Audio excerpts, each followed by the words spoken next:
اب دوسرے پارے کے آخری رکوع کا آغاز ہے اور سورہ بقرہ کا رکوع نمبر 33 ہے۔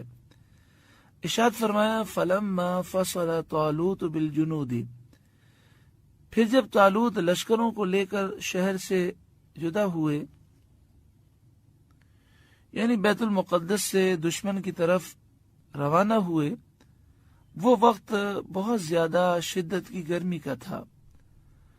لشکریوں نے طالوت سے اس کی شکایت کی اور انہوں نے پانی طلب کیا۔ قال ان اللہ مبتلیکم بنہر، وہ بولا بے شک اللہ تمہیں ایک نہر سے آزمانے والا ہے۔ فمن شرب منہ فلیس منی، تو جو اس کا پانی پیے وہ میرا نہیں۔ ومن لم یطعمہ فإنہ منی الا من اغترف غرفۃ بیدہ، اور جو نہ پیے وہ میرا ہے مگر وہ جو ایک چلو اپنے ہاتھ سے لے لے۔ یہ امتحان مقرر فرمایا گیا تھا کہ شدید پیاس کے موقع پر جو حکم کی اطاعت کرے گا وہ آئندہ بھی استقامت پذیر رہے گا، اور جو اس وقت اپنی خواہش سے مغلوب ہوگا اور نافرمانی کرے گا وہ آئندہ سختیوں کو کیسے برداشت کرے گا۔ کتنا پیارا انداز بیان کیا گیا۔ یعنی یہ 70,000 کا لشکر چل رہا ہے تو ایک امتحان کیا گیا، ایک ٹیسٹ کروایا گیا تاکہ لوگوں پہ ظاہر ہو کہ آگے جا کر دشمن کے مقابلے میں بھاگنے والا کون ہے اور استقامت پذیر رہنے والا کون ہے، کون دشمن کے مقابلے میں جان دینے والا ہے۔ اور اس سے یہ معلوم ہوا کہ جب دشمن سے مقابلہ ہو تو یہ نہیں ہونا چاہیے کہ ہم تعداد بڑھانے کے چکر میں ہوں، بلکہ انہیں لے جائیں جو بہادر ہوں اور واقعی وہ اللہ کی راہ میں جان دینے والے ہوں۔ فَشَرِبُوا مِنْهُ إِلَّا قَلِيلًا مِّنْهُمْ، تو سب نے اس سے پیا مگر تھوڑوں نے، یعنی 70,000 میں سے سب نے یہ پانی پیٹ بھر کر پیا، مگر ان میں سے جو 313 تھے انہوں نے صبر کیا اور ایک چلو لیا۔ اس ایک چلو میں اللہ نے ایسی برکت عطا فرمائی کہ وہ ایک چلو ان کے لیے بھی کافی تھا اور ان کے جانوروں کے لیے بھی کافی ہو گیا۔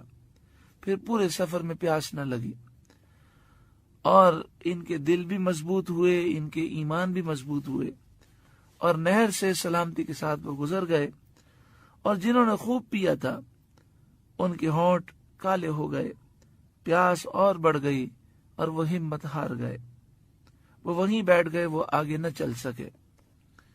فَلَمَّا جَاوَزَهُ هُوَ وَالَّذِينَ آمَنُوا مَعَهُ، پھر جب طالوت اور اس کے ساتھ کے مسلمان نہر کے پار گئے، قالوا، وہ بولے، لا طاقت لنا اليوم بجالوت وجنوده، ہم میں آج طاقت نہیں جالوت اور اس کے لشکروں کی، یعنی ہم جالوت کا اور اس کے لشکروں کا مقابلہ نہیں کر سکتے، کیونکہ یہ بہت بڑا لشکر تھا اور جالوت سر سے پاؤں تک لوہا پہنے ہوئے تھا اور بہت زیادہ یہ لمبا اور چوڑا تھا۔ جو بہادر اس کے مقابلے میں آتا وہ ایک ہی وار میں اسے شہید کر دیتا۔ قال الذین یظنون انہم ملاقو اللہ، بولے وہ لوگ جنہیں اللہ سے ملنے کا یقین تھا، یعنی جو اللہ والے تھے، انہوں نے کہا کم من فئۃ قلیلۃ غلبت فئۃ کثیرۃ باذن اللہ، کئی مرتبہ ایسا ہوا کم جماعت، قلیل جماعت غالب آئی ہے بڑی بڑی جماعتوں پر اللہ کے حکم سے۔ یعنی انہوں نے کہا گھبرانے کی کوئی بات نہیں، اگر اللہ مدد فرمائے گا تو اللہ کے حکم سے ہم غالب آ جائیں گے۔ اور ایسا کئی مرتبہ ہوا ہے کہ چھوٹے چھوٹے گروہ اللہ کے حکم سے بڑے بڑے گروہوں پر غالب آ گئے۔ ہم جس وقت اسے ریکارڈنگ کروا رہے ہیں یہ وہ لمحات چل رہے ہیں کہ امت مسلمہ پر اس وقت جو معاملات ہیں وہ بڑے سخت ہیں۔ کشمیر، فلسطین، افغانستان، عراق و شام میں، خاص طور پر شام میں قتل و غارت گری عام ہے۔ دشمنان اسلام یہود و نصارہ نے مسلمانوں کو بے بس کرنے کا تہیہ کیا ہوا ہے۔ ہمارے ملک چھینے جا رہے ہیں، ہم سے سارے اختیارات چھینے جا رہے ہیں، مسلمان خواب غفلت میں ہیں۔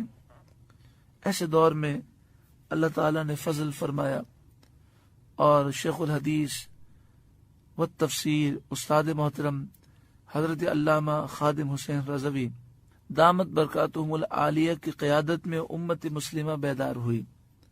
آپ نے امت مسلمہ کو جینے کا سلیقہ سکھایا اور آپ نے یہ درس دیا کہ لوگوں یاد رکھو، تمہاری بقا ناموس رسالت کی حفاظت میں ہے۔ اگر تم نبی کریم صلی اللہ علیہ وآلہ وسلم کی عزت کے تحفظ میں کھڑے ہو گئے تو تمہاری نسلیں بھی محفوظ رہیں گی، تمہارا ملک بھی محفوظ رہے گا۔ ممتاز حسین قادری جو غازی ملت ہیں، شہید اعظم ہیں اس صدی کے، ان کے لیے 5 سال تک استاد محترم تحریک چلاتے رہے۔ جب ممتاز حسین قادری کا ذکر 5 سال تک استاد محترم کرتے رہے تو یہ دور ایسی سختی کا دور تھا کہ میڈیا اور اخبارات ان چیزوں کو شائع نہ کرتے تھے، بلکہ ہمارے مذہبی لوگ بھی ممتاز قادری کے لیے دعا کرنے کے لیے بھی وہ تیار نہ تھے، نام لینے کے لیے بھی کوئی تیار نہ تھا، ایک خوف کی فضا تھی۔ استاد محترم قلیل لوگوں کو لے کر چلے، اللہ نے ان قلیلوں کو کثیر پر غالب کیا اور ممتاز قادری کا مسئلہ پوری دنیا میں اجاگر ہوا۔ افسوس لوگوں نے ساتھ نہ دیا اور دشمنان اسلام بظاہر اس میں کامیاب ہوئے کہ انہوں نے ممتاز قادری کو شہید کر دیا۔ ممتاز قادری تو اپنی منزل پا گئے، لیکن قوم کو وہ بیدار کر گئے اور وہ تحریک لبیک یا رسول اللہ بن گئی، جس کا مشن یہ ہے کہ یا رسول اللہ آپ کی ناموس کی حفاظت کے لیے ہم سب حاضر ہیں۔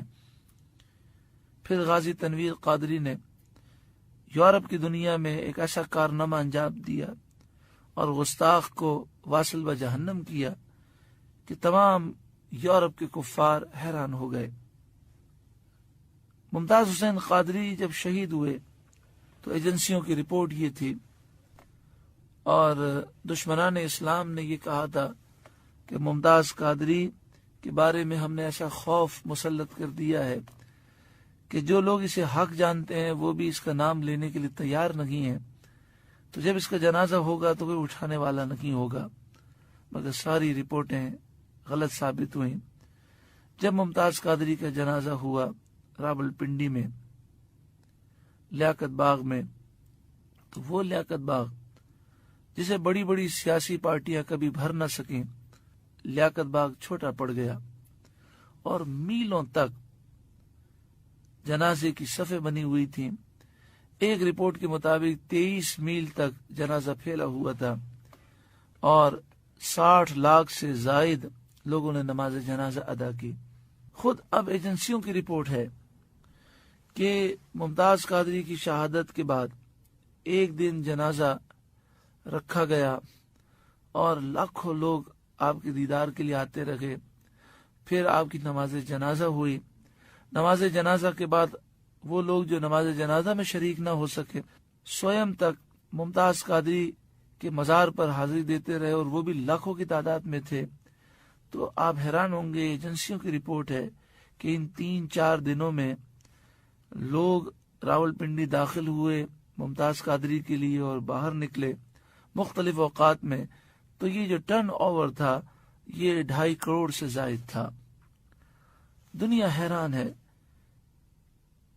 کہ کس طرح لوگوں میں یہ جذبہ بیدار ہوا۔ تو یہ ایک اکیلے شخص نے، خادم حسین رضوی صاحب نے تمام علماء کو بیدار کیا اور پھر پوری امت بیدار ہوئی، اور میڈیا کی پابندیوں کے باوجود، یہود و نصارہ کے پروپیگنڈے کے باوجود یہ ممتاز قادری کی شخصیت کو دبا نہ سکے۔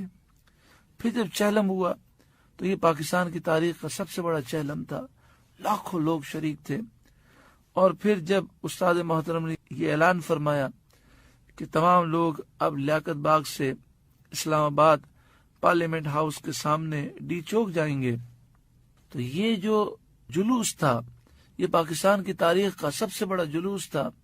خود ایجنسیوں کی رپورٹ ہے کہ اس میں 20 لاکھ سے زائد لوگ شریک تھے، جو لیاقت باغ سے ڈی چوک تک یہ 25 کلومیٹر کا فاصلہ انہوں نے پیدل طے کیا۔ اس میں بچے بھی تھے، بوڑھے بھی تھے، کمزور بھی تھے، جوان بھی تھے۔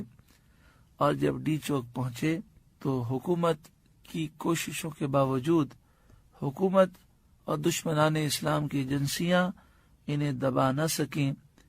وہاں پر سب کی زبان پر یہی آیت کریمہ جاری تھی، کم من فئۃ قلیلۃ غلبت فئۃ کثیرۃ باذن اللہ۔ کئی مرتبہ ایسا ہوا، تھوڑی جماعتیں، قلیل جماعت وہ کثیر پر غالب آئی اللہ کے حکم سے۔ ہمارے استاد محترم علامہ خادم حسین رضوی صاحب یہی درس دیتے ہیں کہ اگر تم نبی کریم صلی اللہ علیہ وسلم کی محبت میں اور ناموس رسالت کی حفاظت میں کھڑے ہوگے، اللہ تمہاری مدد فرمائے گا۔ واللہ مع الصابرین، اور اللہ صبر کرنے والوں کے ساتھ ہے، ان کی مدد فرماتا ہے اور اللہ کی مدد ہی کام آتی ہے۔